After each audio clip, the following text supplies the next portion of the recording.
बिस्मिल्लाहिर्रहमानिर्रहीम। अस्सलाम वालेकुम प्यारे व्यूअर्स, आज हमारे घर वाले तैयार कर रहे हैं टुकड़ियों वाली मिठाई। देखें, ये मिठाई तकरीबन अभी तैयार हो रही है। जब ये टुकड़ियाँ बनेंगी फिर आपको दिखाया जाएगा। तो प्यारे व्यूअर्स, ये देखें, हमने ट्रे में डाल दिया ये सूजी और चीनी के साथ यानी मिक्स करके इनको अब ट्रे में निकाल दिया गया। तो अब ये ठंडा होने के लिए रख दिया गया है।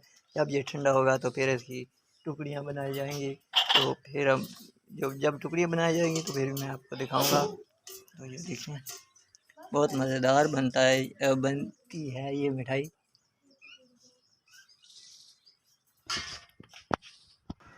तो ये देखें प्यारे लोग, अब हम मिठाई की टुकड़ियाँ कर रहे हैं।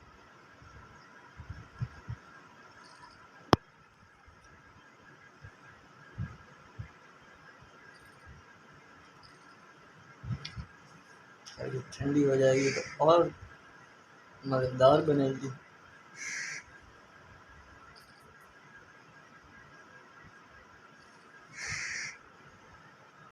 तो प्यारे व्यूअर्स, आपको हमारी ये बंगाली मिठाई अच्छी लगे तो हमारी वीडियो को लाइक कीजिएगा, शेयर कीजिएगा, कमेंट्स कीजिएगा। जो भाई नए हैं हमारे चैनल पे वो हमारे चैनल को सब्सक्राइब जरूर करें। जिन भाइयों ने खाई है तो आ जाएँ।